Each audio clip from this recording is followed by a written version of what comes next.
So look, if you're struggling to retain your patients, it's not just about setting bigger goals. I'm sure you've all heard the phrase that, well, look, if you set really big audacious goals with your clients, it's going to help you retain them because they have to stay with you for longer. Now, although this is true, not every client has a really big goal and not every big goal wants to be shared with you. And maybe that's a bit harsh to say, but sometimes maybe even you are not ready for the goal that they want. Like somebody who wants to become an Olympian, but you've never competed professionally, you've never even trained that hard. You don't even know that much about, say, sports coaching, sports rehab, sports performance. How are you going to be able to take somebody from where they are right now to, say, Olympian level? So I don't think having big goals is always the best way to teach clinicians or coaches or personal trainers how to retain their patients.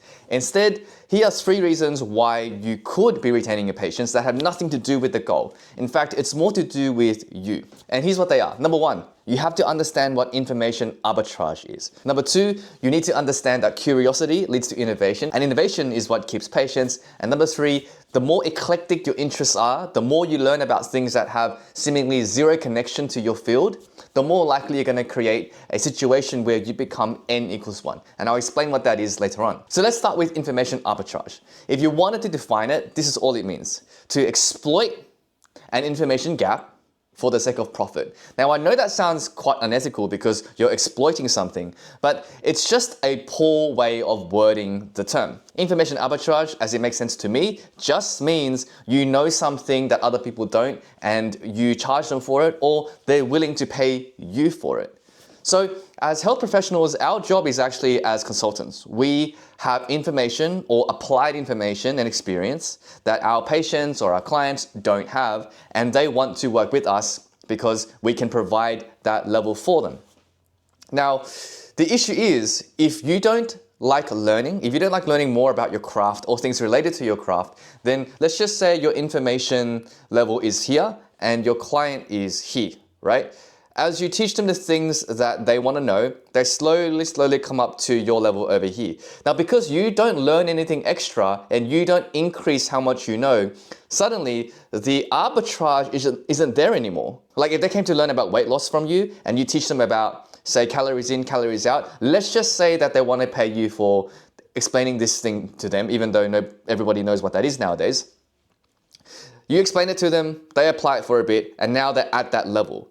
So what's next in the weight loss journey? Do you know much about psychology? Do you know about satiety? Do you know how to keep their hunger pangs away? If you don't, then they're looking for that next level of information. And if you don't have that, which is where you should be over here, then what value can you give them? The answer is not much. So this is why eventually these guys will just go, well, I've learned everything I have from you. I don't think there's anything more that you can offer me in terms of value. It's time for me to go. And that in a nutshell is how information arbitrage works. Now let's use another example. Let's say you're a physio and you have a soccer player who is recovering from, say, an ankle injury. Now let's just say you start off like this, right? And you're teaching them about the first 2 weeks of rehab. After rehab, you move them on to, say, single leg calf raises, some single leg calf raises. You then move them into plyometrics, and then from plyometrics, you get them returned to sport. Now, let's just say that is the pinnacle of your rehab and they return to sport, they're fine. But imagine if you didn't know about plyometrics, right? You only knew to get them up to single leg calf raises, which is over here. So they're only going to reach up to single leg calf raises over here. And then once you've reached that level, because you didn't know about what you could do with single leg plyometrics, change of direction, other sportsing criteria, then they're not going to get that extra value from you. So they're most likely not going to come back for the last 2 weeks of their rehab. Let's just say now you have a new rehab protocol and it's for people who have chronic ankle sprains. So not only have you taken them to return to sport and it's fine now, you also have this protocol where they check in with you once a month, for example. You do some testing, and depending on the deficits you found, you then give them a set of exercises that will help them prevent an ankle sprain in the future. Let's just say you clinically can provide that and there's evidence behind what you're doing. So let's just say you have that. Now you've got even more arbitrage, and maybe they're going to be happy to come see you again. So always remember that information arbitrage is only going to be effective for you if you continually learn more and more and more, so that the gap between you and your patient is always quite large. And so you can always give them value for whatever condition they have. Let's move on to point number 2. Point number 2, I'm going to talk about curiosity and innovation. So innovation is an entrepreneurial buzzword where if you don't innovate, you die. Any business that doesn't innovate, they also die. And I want to bring in an example that hopefully we are all familiar with, which is food. I still remember 20 years ago, cafe menus were very different. I never really saw that many eggs benny. It was just a big breakfast. I maybe saw the shakshuka maybe like a decade ago. And there are other dishes there that really weren't that popular as they were right now. And that introduction of extra dishes from the Middle Easterners introducing different breakfasts to Western people, to Chinese people, to whatever race of people, they brought in their own variations of certain foods. So much so now that cafe menus have changed as they were 10 years ago. Now this is a natural evolution of a business in the cafe industry, and also an example of innovation, because Korean fried chicken flavors or kimchi was not something that you serve at a cafe menu, but now there are cafes that serve this type of food. So innovation just happens as things evolve and customers ask for new things. Now, as new businesses come in, let's just say a new cafe opens up, they usually have to offer something that's a little bit different in order to capture a market. And what they'll do is they innovate their dishes, they innovate their coffees, they might have like an ice cream coffee that nobody else has. And this causes customers to want to go over there to try that out. And now if you're another cafe that's in the area who doesn't have the same thing, you are now forced to innovate and find new products so that you can compete with each other, so neither of you die. Okay? So innovation sometimes you can do on your own, but also innovation is sometimes forced upon you. And if you don't innovate, you will eventually die. Now, in the context of health, innovation has been happening for like the last 2 decades. And really, the last decade, I would say, we have seen the most innovation because we have seen a completely new way of delivering healthcare, which, as you guys know, is telehealth.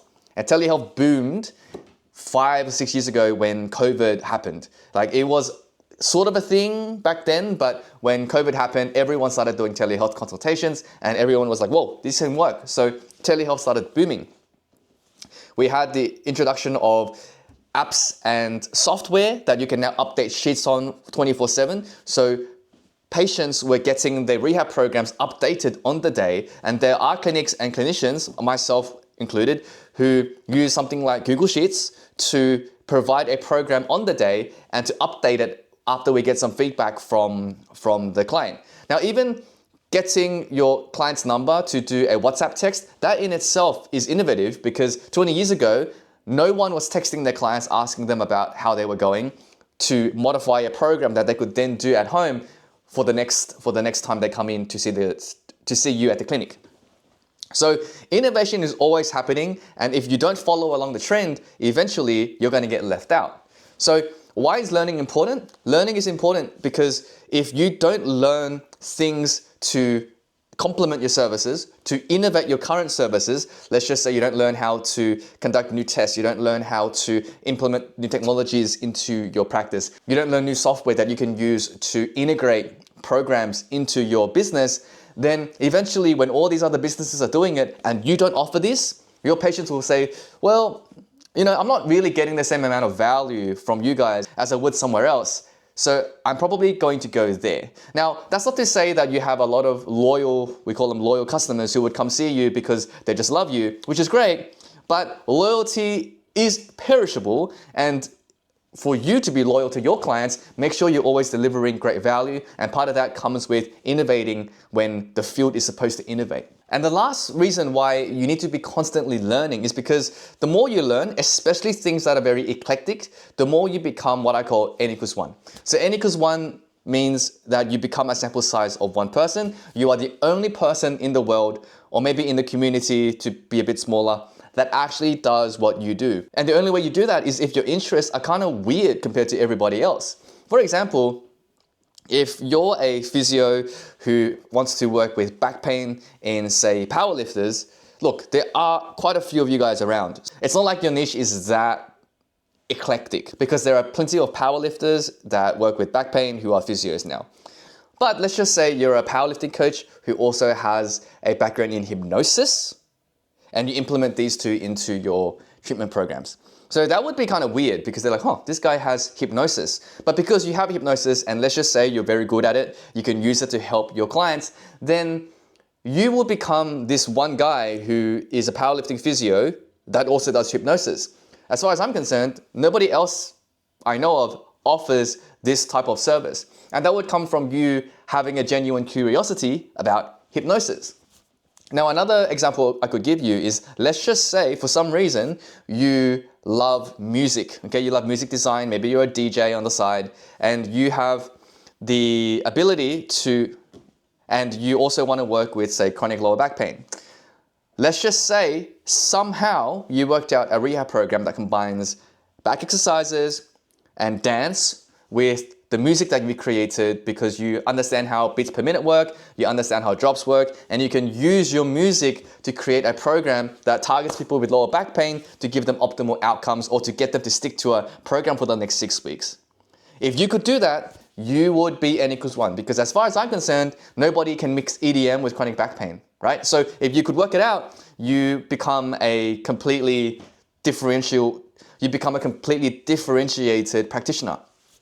And so that's why when you're constantly learning, not just in the health field, but anything, the more weird it is, if you just put in the effort to think about how you can turn this weirdness into something that applies to actually your professional field, you might actually find that you tap into something that is completely different from everybody else. And that will be what helps you retain clients better than anything else you've done in your career so far. So to recap, the 3 reasons why you need to constantly learn in order to retain your clients is 1, you need to understand that the information arbitrage only works if you know more than your client. Number 2, if you don't learn more, it's very hard to innovate, and if you don't innovate, you will die. And the third thing is, the more you learn, especially things that are weird, the more you're able to create a service that is so different from everybody else that you become the only person that can offer it, which means everyone's going to come to you. Thanks guys, bye.